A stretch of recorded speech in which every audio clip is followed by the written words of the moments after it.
Hello दोस्तों, मेरा नाम है धीरेन्द्र सिंह। आज की वीडियो में रिडेम्पशन और प्रेफरेंस शेयर के ना क्वेश्चंस करने वाले हैं। पहले आपको बता दूं कि अगर आपने इससे रिलेटेड पहली वीडियो नहीं देखी है जिसमें थ्योरी के ऊपर हमने बात करी थी, तो पहले आप वो वीडियो जाके जरूर देखिए, क्योंकि इससे आपको समझ में आएगा कि बेसिकली रिडेम्पशन और प्रेफरेंस शेयर के प्रोविजन क्या क्या थे। जनरल एंट्रीज के ऊपर बात करी थी, पहले आप वो वीडियो जाके जरूर देखिए, ठीक है। फिर आपको ये वीडियो अच्छे से सबको समझ में आएगा कि क्वेश्चन करते कैसे हैं। और बता दो कि आपको वीडियो का जो ये जो नोट्स है वो भी मिल जाएंगे, यानी कि जो मैं क्वेश्चन कराऊंगा उस क्वेश्चन को आपको मिल जाएगा डिस्क्रिप्शन में नोट्स, उसके साथ में सॉल्यूशन भी पूरा। चलिए शुरू करते हैं। तो सबसे पहले देखो, ये वाला क्वेश्चन करने वाले हैं हम। ये स्टार्टिंग कर रहे हैं, पहला क्वेश्चन है। ये जो मैं करा रहा हूँ वो एसओएल डीयू के अकॉर्डिंग करा रहा हूँ, एसओएल डीयू के अकॉर्डिंग। आप कोई भी यूनिवर्सिटी पे हो तब भी अगर टॉपिक है तो बेसिकली कॉन्सेप्ट वही रहेगा, ठीक है। तो इसलिए ये क्वेश्चन लेकिन एसओएल डीयू के अकॉर्डिंग है, देखो। तो ये देखो यहाँ पे क्या लिखा हुआ, रिद्धि कंपनी लिमिटेड ने 50,000 रिडीमेबल प्रेफरेंस शेयर इशू करे, 10 रुपए ईच, 8 रुपए पेड अप। यानी कि 8 रुपए पे किए उन्होंने, पेड अप नहीं। 10 रुपए के शेयर थे लेकिन 8 रुपए ही पैसा दिया। In order to redeem this share now being redeemable, redeem करने के लिए कंपनी ने क्या करा, 30,000 के इक्विटी शेयर इशू करे, 10 रुपए के each, at a premium of 2 रुपए पर शेयर। आपको पता ना, रिडेम्पशन दो तरीके से हो सकती है, या तो आप नए शेयर इशू कर दो, इक्विटी शेयर, या फिर आप क्या करो, अपने पुराने जो पिछले आपने अनडिस्ट्रीब्यूटेड प्रॉफिट्स है उसमें से आप रिडीम कर दो। तो यहां पर ये पहला तरीका अपना रहा है, इक्विटी शेयर इशू कर दिया इन्होंने। 10 रुपए का एक शेयर है, 2 रुपए प्रीमियम के हिसाब से, और उस प्रोसीड से रिडीमेबल प्रेफरेंस शेयर को पेड कर दिया। और बाकी का जो बैलेंस बचा, बिकॉज देखो प्रेफरेंस शेयर रिडीम कितने कर रहे हैं, 50,000 प्रेफरेंस शेयर है, और 10 रुपए का एक शेयर है ना, तो 5 लाख रुपए का पैसा वापसी देना है। और शेयर इशू कितने करे, इक्विटी शेयर, एक पैसा 5 लाख रुपए देने के लिए जो पैसा आया कंपनी के पास, कैश कहां से आया, 30,000 के शेयर इशू करे। तो 30,000 के शेयर इशू करे 10 रुपए के हिसाब से। प्रीमियम को छोड़ो, प्रीमियम तो बाद में हम खत्म कर देते हैं, इसलिए प्रीमियम ना देखो। 3 लाख रुपए का पैसा आया, तो बचा कितना अभी भी, आपको तो 5 लाख रुपए चाहिए थे। तो बाकी का जो 2 लाख बचा, वो कह रहा है रिजर्व फंड से आप बना लो, रिजर्व फंड से आप 2 लाख रुपए बाकी मीट कर लो, वहां से पैसा ले लो, ये चीज कह रहा है। जनरल एंट्री बताओ क्या होगी। चलिए बात करते, देखो सबसे पहले जनरल एंट्री की बात करें। मैंने आपको पिछली वीडियो में जो बताया था, आपको पता है कि प्रेफरेंस शेयर तभी रिडीम कर सकते हैं जब वो फुली पेड अप होते हैं।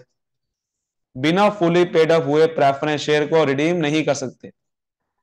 मतलब कि 10 के 10 रुपए पूरे पे होने चाहिए थे तभी आप रिडीम कर सकते हो, तो लेकिन यहाँ तो 8 रुपए पे किए हुए, तो बाकी 2 रुपए पे नहीं किए ना, तो उसको पहले मंगाएंगे उससे।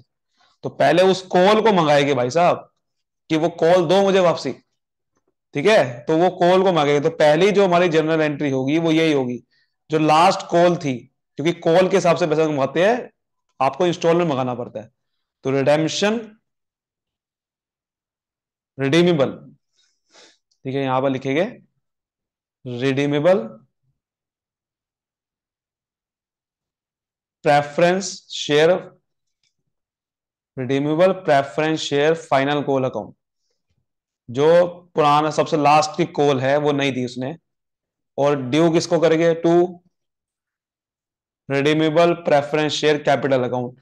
ये आपका एंट्री बनती है ड्यू करने की, यानी कि जब फाइनल कॉल मंगानी होती है तो एंट्री क्या बनती है, कि भैया प्रेफरेंस शेयर फाइनल कॉल मंगानी है, पैसा आने वाला है डेबिट, और किसके अंदर जाने वाला है, वो शेयर कैपिटल में भेजना है, तो इसलिए क्रेडिट, ठीक है।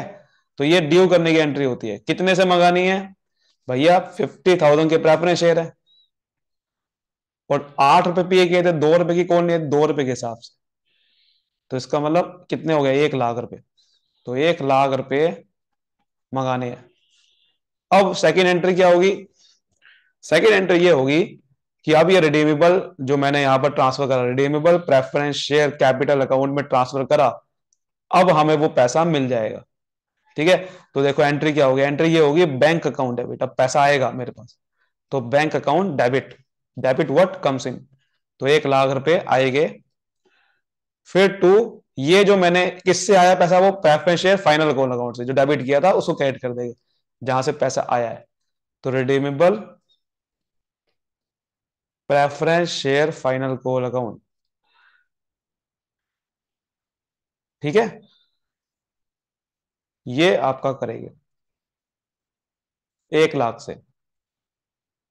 उसके बाद हमारी थर्ड एंट्री क्या होगी, अब थर्ड एंट्री होगी, अब हम क्या करेंगे, इक्विटी शेयर को इशू करेंगे भाई साहब, क्योंकि पैसा आप पे करना है। तो पैसा पे करने के लिए हमने क्या करा, 30,000 के पहले कैश आया मेरे पास, इक्विटी शेयर इशू करेंगे, तो उसकी एंट्री होती है बैंक अकाउंट डेबिट, पैसा आया इक्विटी शेयर इशू करके बैंक अकाउंट डेबिट।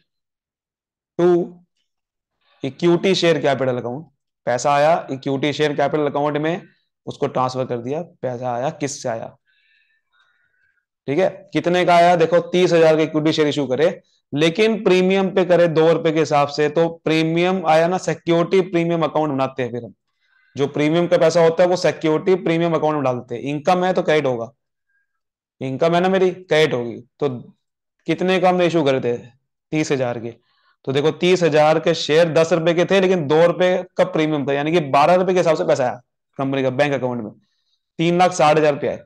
पर 3,60,000 रुपये आए तो सही, but equity share capital account में हमेशा किस कौन सी वैल्यू जाती है, फेस वैल्यू, यानी कि प्रीमियम को छोड़ के 3 लाख रुपए, और प्रीमियम का पैसा कहां डाल दिया, यहां पर, यानी कि 60,000, 2 रुपए का प्रीमियम था ना, तो 30,000 शेयर 2 रुपए का प्रीमियम के हिसाब से 60,000 रुपये आए। तो ये सब बात समझ में आ गई यहां तक। अब हम क्या करेंगे यहां पर, अब हम प्रेफरेंस शेयर को पैसा पे कर देंगे, ठीक है, अब हम प्रेफरेंस शेयर को पैसा पे करेंगे।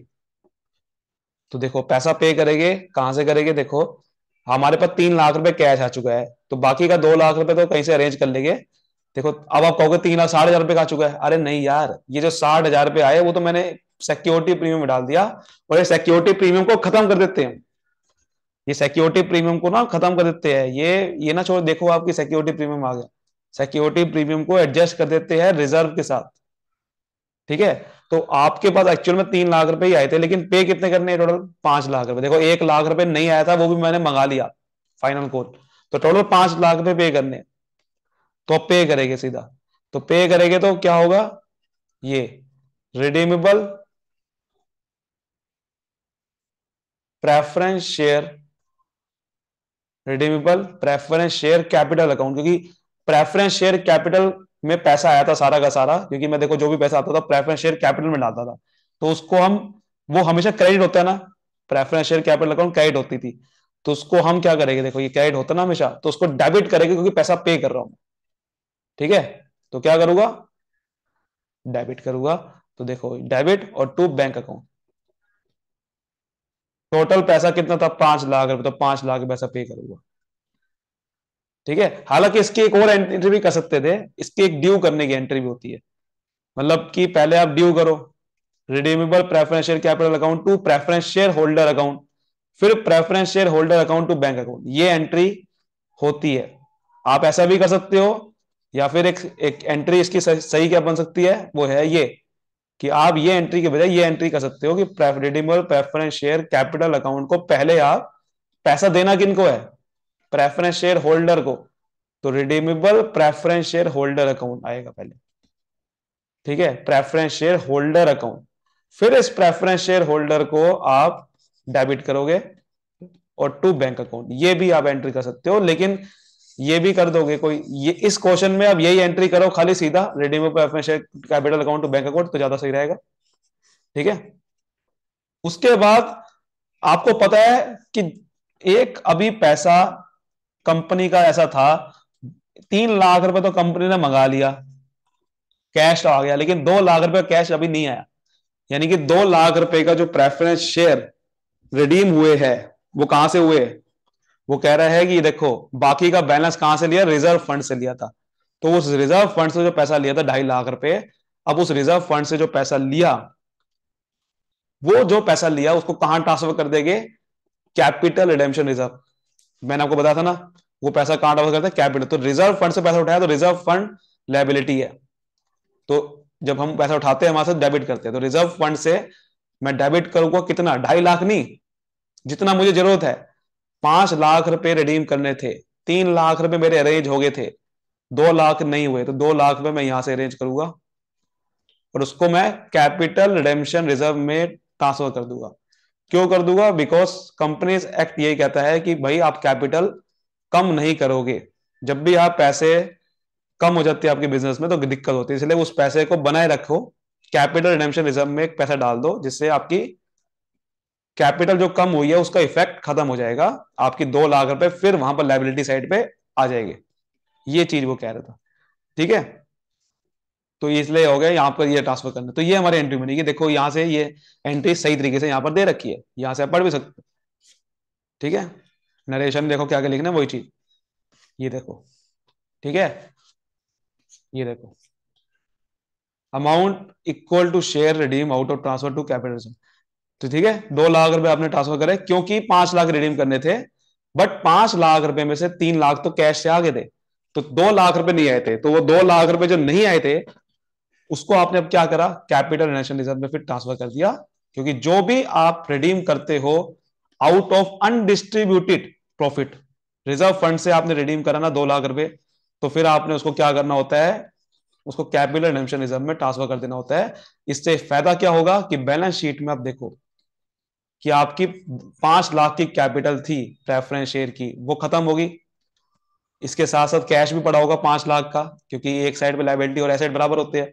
अब आपने क्या करा, इस 5 लाख की कैपिटल खत्म करा, लेकिन देखो अब 5 लाख रुपए लायबिलिटी साइड पे फिर कैसे आए, आपने इक्विटी शेयर कैपिटल रेज कर दी, तो इक्विटी शेयर कैपिटल अकाउंट आ गया 3 लाख से, तो इक्विटी इधर पैसा आया, इधर पैसा आ गया, इक्विटी से 3 लाख रुपए आए तो इधर 3 लाख आ गए।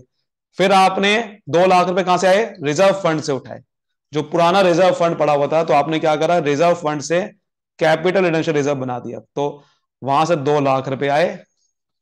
ठीक है, तो रिजर्व फंड से जो पैसा आपका आया उसकी कैपिटल रिडेम्पशन रिजर्व बनाया, तो उसकी वजह से दोबारा से आपके पास कैश और आ गया, तो यहां पर कैश पूरा 5 लाख हो गया, और इसलिए सीआरआर वहां से आ गया, क्योंकि रिजर्व फंड से जब पैसा उठाओगे तो कैश आता है, और वो कैश आपका कैपिटल रिजर्व में आ गया, तो इसलिए ये ऐसे आया। देखा, समझ आ गई बात। आज की वीडियो के लिए इतना ही, उम्मीद करते हो आपको समझ में आएगा। वीडियो को लाइक करें, सब्सक्राइब करें। Thank you so much, all the best, मिलते हैं अगली video. Bye bye, thank you so much.